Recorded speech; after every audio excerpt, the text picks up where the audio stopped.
না না, এই ছবিটা দেখে বেশি ভয় পাওয়ার কিছু নেই। অ্যাকচুয়ালি আমরা আমরা মানে আমরা এরকম ঘুরবো না, তবে এটা একটা ব্যাপার যে আজকে এখন আমি যেই জিনিসটা বলবো সেটা শোনার পর এমনিতেই মনে হবে যে মাথাটা বাই বাই করে ঘুরছে, সেইটা that is possible.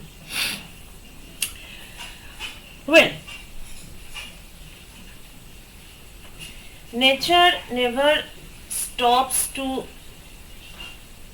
surprise us.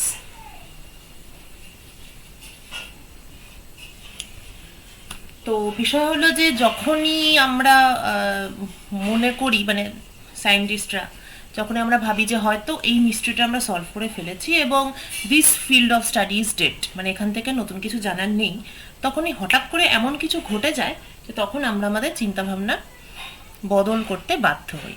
তো ঠিক এইরকমই কিছু একটা ঘটেছিল যখন কোয়ান্টাম মেকানিক্সের সূত্রপাত, তারপর স্টেপ বাই স্টেপ থিওরিটা ডেভেলপ করলো।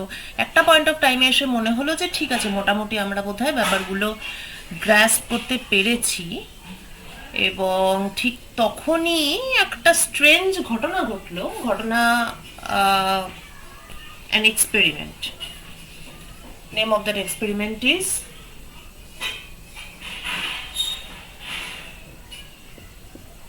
Stern-Gerlach experiment, 1921। বোর্ডটাকে একটু বড় করে দেখাতে পারলে ভালো হতো। এই, so what was this about? এটা খুব ইন্টারেস্টিং এক্সপেরিমেন্ট। মূল উদ্দেশ্যটা হচ্ছে, অবশ্য সেটা বলতে গেলে তার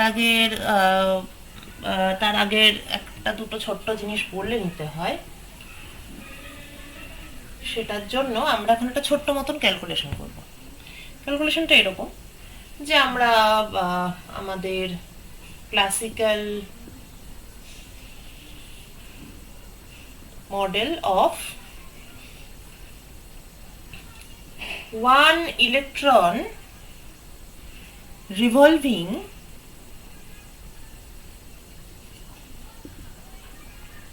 around one proton। ঠিক আছে, এটা একটা ক্লাসিক্যাল মডেল নিচ্ছে যেখানে একটা প্রোটন এবং তার চারপাশে একটা ইলেকট্রন রিভলভ করছে in a circle. Okay, so একটা পজিটিভলি চার্জড প্রোটন, তার চারপাশে একটা সার্কেল বরাবর মুভ করছে একটা ইলেকট্রন। এই সার্কেলের রেডিয়াস ধরা যাক স্মল আর। এবার এই যে ইলেকট্রনটা, তার মানে এটা একটা সার্কেলে রোটেট করছে, তো তার একটা অ্যাঙ্গুলার মোমেন্টাম আছে এবং value of that angular momentum is mvr। ওকে, এটা আমরা সেমি ক্লাসিক্যাল মডেল নিচ্ছি অফকোর্স। এইবার প্রশ্ন হচ্ছে যে যেহেতু ইলেকট্রনটা একটা সার্কেলে রোটেট করছে, তার মানে this rotating electron is equivalent to current flow. যদিও এটাকে সেই অর্থে কারেন্ট বলা চলে না, কেননা কারেন্ট মানে কিন্তু সরি,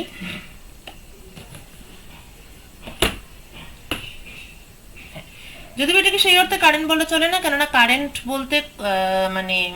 বলতে একটা অন্য কিছুই বোঝায়। মানে একটা ব্যাটারি দুটো এন্ড থেকে আমি রেজিস্টার কানেক্ট করে দিলাম, তো এখান থেকে একটা ফোর্স অ্যাপ্লাই হলো ব্যাটারির এন্ড থেকে, এবং সেটা একটা ইটস এ লং স্টোরি। তো কারেন্ট ফ্লো কিন্তু স্টেডি কারেন্ট ফ্লো কিন্তু একটাই ইলেকট্রন এরকম করে ঘুরে এলো সেটা একেবারেই নয়, বরং তারের মধ্যে অনেক ফ্রি ইলেকট্রন থাকে, তারা নিজেদের পোর্শন থেকে সামান্য সামান্য ফোর্স অ্যাপ্লাই করে তার পাশের ইলেকট্রনকে, এরকম করে ঠেলাঠেলি প্রসেসে পুরো এফেক্টটা পুরো তার বরাবর ফ্লো করে এবং তার এনার্জিটা পয়েন্টিং ভেক্টরের মাধ্যমে ফ্লো হয়। এরকম একটা লম্বা চওড়া ব্যাপার, স্টেডি কারেন্ট বলতে আমরা যেটা বুঝি। কিন্তু এখানে আমরা একটা ছোট্ট অ্যাপ্রক্সিমেশন করছি এবং ইলেকট্রন যে একটা ফ্লো করছে সেটাকে আমরা ইকুইভ্যালেন্ট টু একটা স্টেডি কারেন্ট ধরছি, মানে একটাই ইলেকট্রন যে ফ্লো করছে এটাকে আমরা স্টেডি কারেন্টের মতো বলছি। অবশ্যই এটা একটা অ্যাপ্রক্সিমেশন, এই ক্যালকুলেশনটা একটা অ্যাপ্রক্সিমেট ক্যালকুলেশন, কিন্তু এখান থেকে একটা খুব সুন্দর রেজাল্ট পাবো আমরা। সেই রেজাল্টটা কিন্তু কোনো অ্যাপ্রক্সিমেট রেজাল্ট নয়, that result holds true.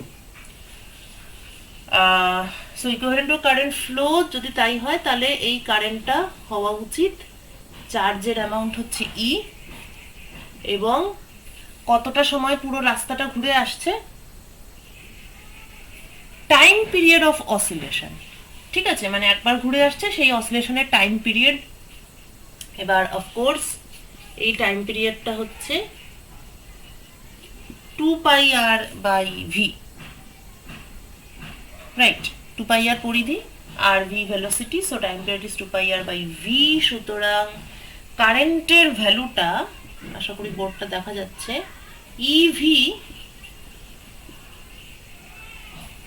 ev/2πr,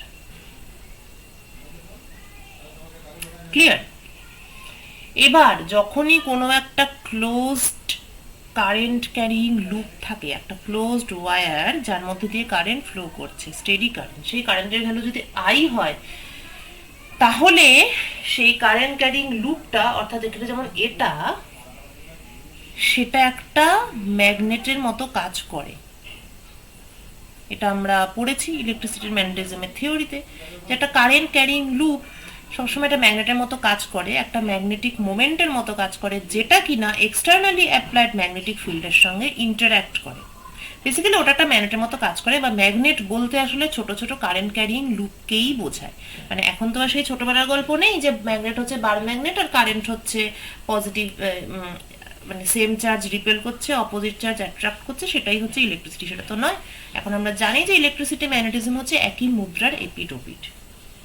so what is magnetism or what is dipole moment? Magnetic dipole moment সেটা হচ্ছে basically nothing else than a current carrying loop. তো কোনো একটা কারেন্ট ক্যারিং লুপ, তার মধ্যে যদি আই কারেন্ট ফ্লো করে, তাহলে সেই কারেন্ট ক্যারিং লুপটার যতটা এরিয়া নিয়ে আছে সেটা যদি এ হয়, আমাদের এই প্রবলেমের ক্ষেত্রে এটা কি, অফকোর্স পাই আর স্কোয়ার, কারণ রেডিয়াসটা pi, radius of the orbit is pi. তাহলে সেই কারেন্ট ক্যারিং লুপটা একটা ম্যাগনেটিক মোমেন্ট হিসাবে কাজ করে। সেই ম্যাগনেটিক মোমেন্টের ডিরেকশন কি হয়, ফ্রম রাইট হ্যান্ড রুল ডিরেকশনটা হবে উপরের দিকে, মানে এরমভাবে আর কি কারেন্টটা ফ্লো হচ্ছে, তাহলে বুড়ো আঙ্গুলটা যেদিকে সেটা হচ্ছে ম্যাগনেটিক মোমেন্টের ডিরেকশন, এবং সেই ম্যাগনেটিক মোমেন্টের ভ্যালু হচ্ছে, value of the moment is current into area, অর্থাৎ ev/2πr ইনটু এরিয়া হচ্ছে πr স্কোয়ার, আর আর কেটে যাচ্ছে, পাই পাই কেটে গেল, তাহলে হলো evr/2। তাহলে আমাদের এই মডেল সিস্টেমের ক্ষেত্রে মোমেন্টের ভ্যালু হচ্ছে evr/2। therefore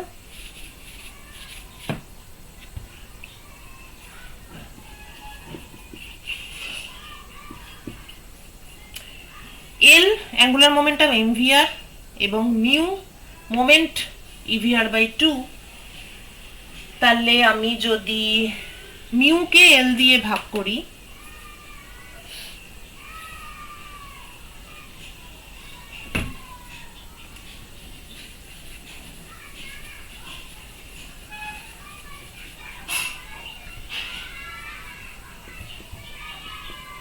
মিউ হচ্ছে evr/2, অ্যাঙ্গুলার মোমেন্টাম হচ্ছে mvr।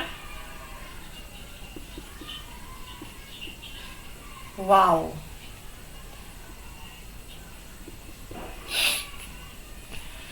অদ্ভুত একটা result.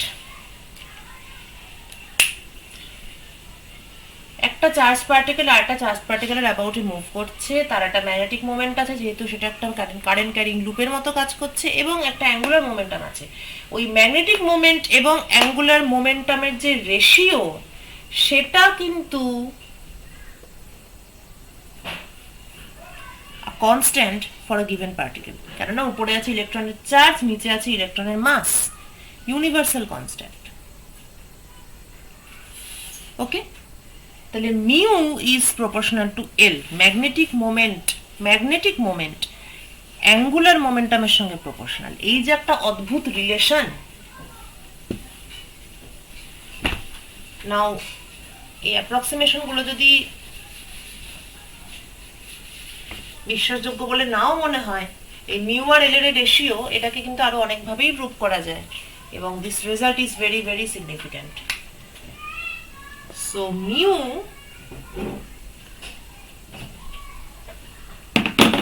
Is proportional to L. মোমেন্টের সঙ্গে মোমেন্টামের সম্পর্ক। এখান থেকে আমরা প্রচুর মানে অনেক এটার কনসিকুয়েন্সেস পাবো, তার কারণ অ্যাঙ্গুলার মোমেন্টাম নিয়ে সদ্য সদ্য আমরা অনেক কিছু জেনেছি, এবং সেখানে আমরা দেখেছি যে এল স্কোয়ার আর এল জেড একসঙ্গে কমিউট করে, তাদের কমন আইগেন ফাংশন থাকে, তাদের কমন আইগেন ফাংশন থাকে, which is ylm theta phi h car square l into l plus 1 ylm এবং lz ylm mh cut ylm, এবং mটা ভ্যালু অফ m কি না মাইনাস এল থেকে minus L plus 1 minus L plus 2, এখান থেকে L minus 2 L minus 1 এবং এল, অর্থাৎ minus L থেকে প্লাস এল পর্যন্ত এক এক করে বাড়তে বাড়তে যায়। সো যখনই মোমেন্ট আর মোমেন্টামের মধ্যে আমি একটা সম্পর্ক পেয়ে গেলাম, তার মানে বোঝা যাচ্ছে যে, কারণ মোমেন্ট জিনিসটা অ্যাকচুয়ালি কি করে, what does it do, it takes care of the interaction with magnetic field B. যদি কোনো এক্সটার্নাল ম্যাগনেটিক ফিল্ডের মধ্যে আমি অ্যাটমটাকে রাখি, তাহলে ও ওর সঙ্গে কিভাবে ইন্টারঅ্যাক্ট করবে সেটা ডেসক্রাইব করে ম্যাগনেটিক মোমেন্ট মিউ সেটাকে ডেসক্রাইব করে। আর অ্যাঙ্গুলার মোমেন্টাম কি করে, angular momentum tax care of the quantisation rules. কারণ LZ ইজ কোয়ান্টাইজড, কেননা LZ এর যা খুশি তাই ভ্যালু হতে পারে না, একটা নির্দিষ্ট ইন্টিজার অন্তর অন্তর ভ্যালুগুলো ও নিতে পারে, এবং তার লিমিটেশন আছে মাইনাস এল থেকে প্লাস এল, এর বাইরে যেতে পারে না LZ কম্পোনেন্টগুলো, এবং তাদের কোয়ান্টাইজেশন থাকে। তাহলে একদিকে ইন্টারাকশন উইথ বি, আর অন্যদিকে ও হচ্ছে কোয়ান্টাইজেশন রুলস। তাহলে এবার মিউ যদি এল এর সঙ্গে প্রপোর্শনাল হয়ে যায়, তাহলে আমরা এর মধ্যেও আরো কিছু মানে, তার মানে ম্যাগনেটিক ফিল্ডের সঙ্গে যখন ইন্টারাকশনটা হবে, তখন ওই ম্যাগনেটিক এনার্জির একটা কোয়ান্টাইজেশন আমরা দেখতে পাবো, অ্যাজ সিম্পল অ্যাজ দ্যাট। সুতরাং এটা একটা বিশাল বড় ঘটনা, ভাগ্যে সেটা ছিল। এখান থেকে আরো অনেক কিছুই জানা যাবে, প্রিসিশন ইত্যাদি জানা যাবে। তো তাহলে এই কনস্ট্যান্টটার বিশাল মহিমা, এই যে E/2m, this is called gyromagnetic ratio. এটাকে গাইরোম্যাগনেটিক রেশিও এই কারণেই বলা হয়, কেননা ওই যে বললাম ম্যাগনেটিক ফিল্ডের সঙ্গে ইন্টারাকশন হচ্ছে, তার ফলে অফকোর্স একটা মোমেন্টকে যখন আমরা ম্যাগনেটিক ফিল্ডের মধ্যে রাখি, তখন তার এনার্জির একটা চেঞ্জ হয়, মাইনাস মিউ ডট বি, আর তারপর একটা টর্ক অ্যাপ্লাই হয় মিউ ক্রস বি। এই টর্কের প্রভাবে মোমেন্টটা নিশ্চয়ই কিছু একটা ভাবে ঘুরবে। তো ওই যে মোশনটা, ঠিক আছে, গাইরোস্কোপিক মোশন বলে সেটাকে, আর it is taking place because of the magnetic field. আর এই পুরো ব্যাপারটাকে ভালোভাবে ডেসক্রাইব করছে যে সেই মূল দায়ী লোকটা হচ্ছে E/2m, which is that this is why it is called the gyromagnetic ratio. Okay, so remember this term, we will come back to this term later. যখন আমরা স্পিন পড়বো তখন আমরা দেখবো যে মানে স্পিন পড়লে তারপর থেকে আমরা দেখতে পাবো যে গাইরোম্যাগনেটিক রেশিও মানে, আচ্ছা গাইরোম্যাগনেটিক রেশিওটা E/2m ঠিকই, কিন্তু মিউর সঙ্গে এল এর যা রেশিও সেটা সবসময় যে শুধুমাত্র E/2mই হবে সেটা কিন্তু ঠিক নয়। এখানে জাস্ট এই মডেল সিস্টেমটার জন্য এই অ্যাঙ্গুলার মোমেন্টাম এল আর মিউ ধরে আমরা এটা ক্যালকুলেট করলাম ঠিকই, কিন্তু এখানে আমরা মানে এটাই একমাত্র অ্যাঙ্গুলার মোমেন্টাম নয়। ঠিক আছে, শুধুমাত্র একজন ঘুরবে আর তার জন্য একটা অ্যাঙ্গুলার মোমেন্টাম হবে, সেটাই কিন্তু মাইক্রোস্কোপিক পার্টিকেলগুলোর একমাত্র অ্যাঙ্গুলার মোমেন্টাম নয়। ওদের আরও নানান ধরনের অদ্ভুত টাইপের অ্যাঙ্গুলার মোমেন্টাম থাকে, সেটা আমরা খুব শিগগিরই মানে এক্ষুনি দেখবো আমরা সেটা। আপাতত এই জায়গাটা একটু আমরা আরেকটুখানি করে নিই। তাহলে মিউ হচ্ছে প্রপোর্শনাল টু এল, এবং রেশিওটা জাস্ট একটা নাম্বার, মানে রেশিওটা হচ্ছে জাস্ট আ স্কেলার, সুতরাং আমি মিউর মাথায় ভেক্টর সাইনও দিতে পারি। So mu is E/2m L। ঠিক আছে, এইবার যদি ম্যাগনেটিক ফিল্ড বি অ্যাপ্লাইড হয় along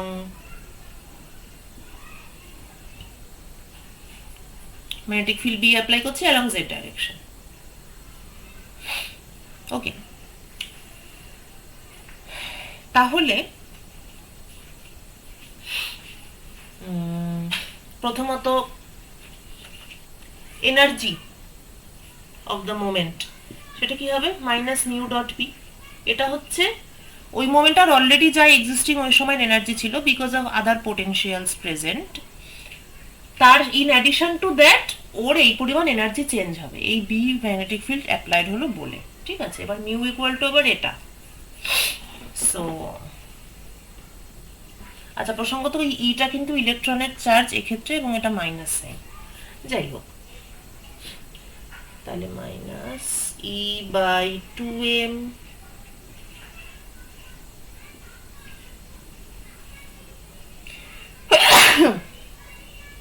sorry E/2m minus E/2m L dot B. আচ্ছা, বিটা কি অ্যালং জেড ডাইরেকশন,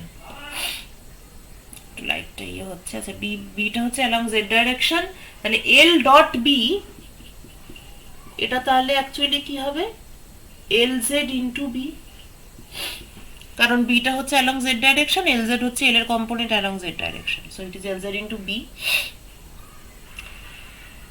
এইবারে দেখো LZ এর কি ধরনের ভ্যালু হতে পারে। LZ ইকুয়াল টু আমরা জানি m h কাট, মানে LZ এর যে আইগেন ভ্যালুজ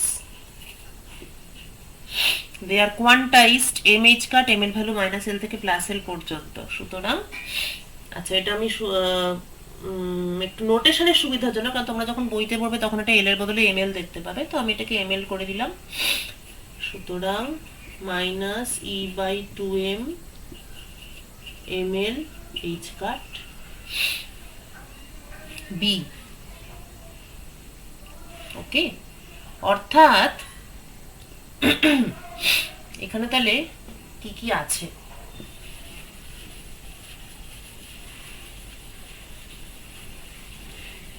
এই মোমেন্ট এবং মোমেন্টামের মধ্যে যে একটা রিলেশনশিপ আছে, তার ফলস্বরূপ আমরা পেলাম এনার্জি ম্যাগনেটিক ফিল্ডে অ্যাটমকে রাখার ফলে ওর যে এনার্জিটা, সেইটার ভ্যালু কি কি হলো না, minus EH cut by 2m একটা জিনিস পাওয়া গেল, যেটা একটা ইউনিভার্সাল কনস্ট্যান্ট, ইলেকট্রনের চার্জ, ইলেকট্রনের মাস আর H কাট, ইনটু ম্যাগনেটিক ফিল্ডের ভ্যালু, সেটা তো ঠিক আছে, যে ভ্যালু যে ফিল্ড অ্যাপ্লাই করব তার যেমন সেটা, ইনটু ml। ml এর কটা ভ্যালু আছে, ml মাইনাস l থেকে প্লাস l পর্যন্ত 2l প্লাস 1টা এতগুলো ভ্যালুস নিতে পারে। তার মানে এই যে একটা অ্যাটমকে, অ্যাটম প্লেসড ইন আ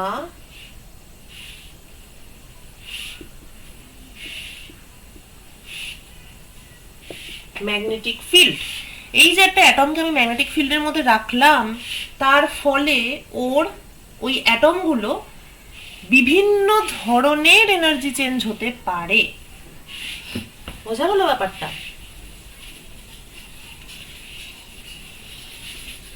কেননা এনার্জি চেঞ্জের এখন অনেক রকম ভ্যালু, মানে অনেকগুলো আলাদা আলাদা ভ্যালু হয়ে গেছে। এনার্জি চেঞ্জ কিন্তু যা খুশি হতে পারে না, ঠিক আছে? এনার্জি চেঞ্জের কতগুলো স্পেসিফিক ভ্যালু এখানে আমরা দেখতে পাচ্ছি। ওকে, সেভারেল স্পেসিফিক ভ্যালুস, যেমন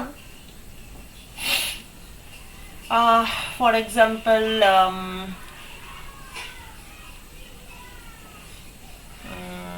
ধরা যাক যে কোনো একটা অ্যাটম আমি নিয়েছি যার ইলেকট্রনিক কনফিগারেশন হচ্ছে 1s2 2s2 2p1। ধরা যাক কোনো একটা অ্যাটম নিলাম যার ইলেকট্রনিক কনফিগারেশন হচ্ছে 1s2 2s2 2p1। সো এই এখান থেকে এতটা তো পুরো ফিল্ড শেল আর কি, কিন্তু লাস্ট 2p অরবিটালে একটা ইলেকট্রন আছে।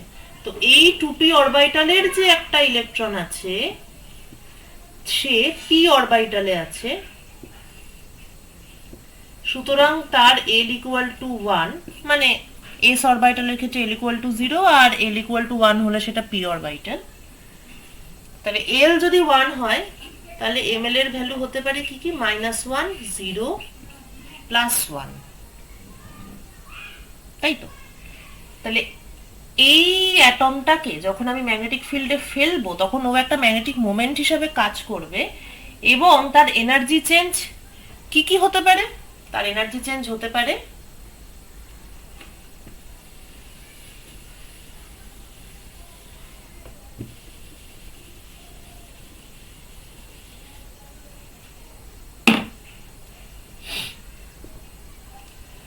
আচ্ছা, এই যে EH কাট বাই 2m, এটাকে যেটাকে বললাম ইউনিভার্সাল কনস্ট্যান্ট, সেটার একটা নাম আছে, সেটাকে বলা হয় বোর ম্যাগনেটন।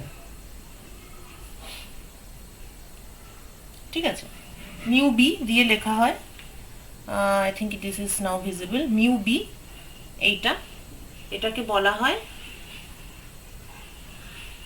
Bohr magneton.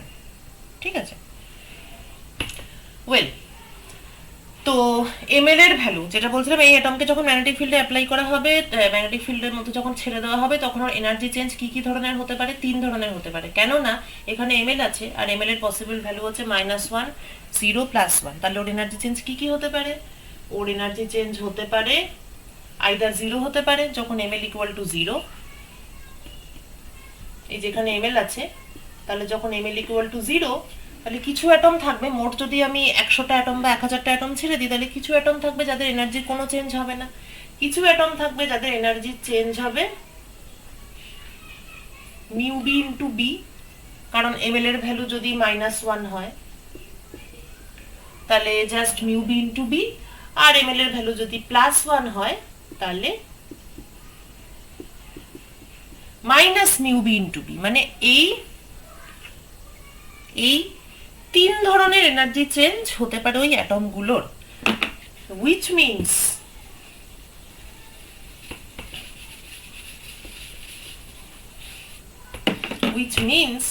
এখানে ধরা যাক এরকম একটা ম্যাগনেটিক ফিল্ড আছে, আচ্ছা না, এটার থেকে ডাইরেক্টলি বলা যাবে না, আর একটুখানি খোলসা করে বলছি। এই এখন দ্য পয়েন্ট ইজ, মানে এনার্জি যদি ইউ হয় তাহলে ওদের উপর অ্যাপ্লাইড ফোর্সটা কি? Fz equal to minus del U del Z. এটা হচ্ছে পোটেনশিয়াল, পোটেনশিয়ালের এই 3 ধরনের ভ্যালু আছে, যাই হোক। সো ওদের উপর অ্যাপ্লাইড ফোর্স সেটা হচ্ছে minus del U del z.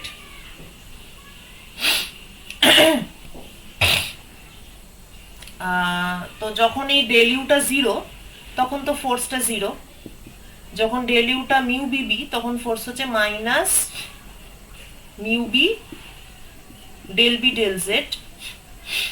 আর মানে যেই অ্যাটমগুলোর জন্য আর কি mlটা -1, মানে এটা তো পুরোটাই ডিপেন্ড করছে যে কোন অ্যাটমগুলোর ক্ষেত্রে mlটা -1 হয়ে আছে, কাদের ক্ষেত্রে mlটা 0। ml মানে হচ্ছে lz এর জেড অ্যাঙ্গুলার মোমেন্টামের জেড কম্পোনেন্ট, আর কাদের ক্ষেত্রে ওটা +1 হয়ে আছে। তো যার ক্ষেত্রে +1 হয়ে আছে তার ক্ষেত্রে ফোর্সটা হচ্ছে plus mu B del B del Z. সুতরাং যদি এই অ্যাটমগুলো কোনো একটা নন ইউনিফর্ম ম্যাগনেটিক ফিল্ডের মধ্যে দিয়ে পাস করে, নন ইউনিফর্ম, ঠিক আছে, জেড, এখানে ডেল বি ডেল জেড নামক একটা জিনিস দেখতে পাওয়া যাচ্ছে অর্থাৎ এটা যদি জেড ডাইরেকশন হয়, আমি ধরা যাক এইরকম ধরনের একটা ইলেকট্রোম্যাগনেটের পোল নিলাম। তো যেহেতু এদের শেপটা অন্যরকম, বুঝতেই পারছো, এটা যদি নর্থ পোল হয়, এটা যদি সাউথ পোল হয়, তাহলে ম্যাগনেটিক লাইন্স অফ ফোর্স এরা এরম এরম ভাবে বেরিয়েছে। তো এই লাইন্স অফ ফোর্স এখানে বেরিয়েছে এবং এখানে এরম ভাবে ঢুকেছে। তো এই লাইন্স অফ ফোর্স গুলোকে দেখে পরিষ্কার বোঝা যাচ্ছে যে এটা non uniform magnetic field. Uniform magnetic field মানে কি, কোনো একটা ফিল্ডের প্রতি পয়েন্টে যদি ম্যাগনেটিক ফিল্ডের ভ্যালু এবং ডিরেকশন দুটোই সেম হয়, কিন্তু এখানে ভ্যালু এবং ডিরেকশন বিভিন্ন জায়গায় বিভিন্ন রকম হয়েছে। তো জেড ডাইরেকশন বরাবর একটা পরিবর্তন আছে। So this is non uniform magnetic field. এই নন ইউনিফর্ম ম্যাগনেটিক ফিল্ডের মধ্যে দিয়ে যদি অ্যাটমগুলো পাস করে, তাহলে এটা তিন ধরনের ফোর্স ফিল করবে, জাস্ট তিনটে ফোর্স, ঠিক আছে, এনি ফোর্স নয়। সুতরাং তাহলে ক্লাসিক্যালি মানে এই সমস্ত কোয়ান্টাইজেশনের ব্যাপার যদি না থাকতো, তাহলে ওরা এটার মধ্যে দিয়ে পাস করতো এবং এখানে একটা স্ক্রিন রাখা হলে ওরা এরকম ভাবে একটা নির্দিষ্ট জায়গায় গিয়ে পৌঁছাতো। কিন্তু এখন কিন্তু তা হবে না, কারণ এখন ওরা মাত্র তিনটে পার্টিকুলার ফোর্স ফিল করছে। এই তিনটে পার্টিকুলার ফোর্সের আন্ডারে ওদের তিন রকমের মোশন হয়ে একটা তো হবে যেখানে কোনো ফোর্সই অ্যাপ্লাই করেনি, তাহলে টোটাল অ্যাটমের একটা অংশ মাঝে পৌঁছাবে, টোটাল অ্যাটমের একটা অংশ উপর দিকে উঠে যাবে, টোটাল অ্যাটমের অন্য একটা অংশ নিচের দিকে চলে আসবে। কেননা তিনটে পার্টিকুলার অ্যামাউন্ট অফ ফোর্স এদের উপর অ্যাপ্লাই হচ্ছে, একটা জিরো ফোর্স, আর একটা কিছুটা পরিমাণ তার সাপেক্ষে পজিটিভ ফোর্স, আর একটা তার সাপেক্ষে নেগেটিভ ফোর্স। তো অফকোর্স এগুলো সবই ক্যালকুলেশন, যে কতটা ডিফ্লেকশন হবে, কিরম ভাবে ঘুরবে, সেটা আমাদেরকে ক্যালকুলেট করে বার করতে হবে, সেটা বিষয় নয়। কিন্তু এর মধ্যে ফিজিক্সটা হচ্ছে এটা যে তিনটে পার্টিকুলার ফোর্স অ্যাপ্লাই হচ্ছে, সুতরাং তিনটে পার্টিকুলার স্পটে গিয়ে ওরা হিট করবে। স্পেসটাই যেন কোয়ান্টাইজড হয়ে গেল। খুব অ্যাপ্রোপ্রিয়েট নয় কথাটা, স্পেস বা স্পেস টাইম বলতে আমরা যা বুঝি এটা সেই সেন্সে অ্যাপ্রোপ্রিয়েট নয়, বাট যাই হোক, এরকম একটা নাম একে দেওয়া হয়েছিল। সো এইবার তাহলে ভাবো যে কোনো একটা অ্যাটম যদি আমি এমন নিই, সিলভার অ্যাটমস, আমি যদি এবার সিলভার অ্যাটম নিই, সিলভার অ্যাটমের কনফিগারেশন হচ্ছে একটা ইনার্ট গ্যাস, নিষ্ক্রিয় গ্যাস ক্রিপ্টন, তারপর 4d10 এবং তারপর 5s1। একদম বাইরের যে ইলেকট্রনটা আছে সে এস অরবিটালে আছে। এস অরবিটাল মানে এল এর ভ্যালু 0, এল এর ভ্যালু 0। তাহলে হিসাব মতো যদি এরকম নন ইউনিফর্ম ম্যাগনেটিক ফিল্ডের মধ্যে দিয়ে ওকে পাস করানো হয়, তাহলে এই অ্যাটমগুলোর কতগুলো স্পটে হিট করা উচিত? ঠিক আছে, কি বললাম? এখন যদি আমি সিলভার অ্যাটম নিই, তার লাস্ট অরবিটালের ইলেকট্রনটা এস অরবিটালে আছে, তাহলে এল ইকুয়াল টু 0। তাহলে এই নন ইউনিফর্ম ম্যাগনেটিক ফিল্ডের মধ্যে দিয়ে ওকে পাস করালে ওর কতগুলো স্পটে হিট করা উচিত? কি মনে হয়? সেটার অ্যান্সারটা আমাকে দিবি। তারপর পরের ক্লাসে আমরা অ্যাকচুয়াল স্টার্ন গার্ডেজ এক্সপেরিমেন্টটা শুরু করবো আর এই প্রশ্নের উত্তরটা দেবো। ওকে।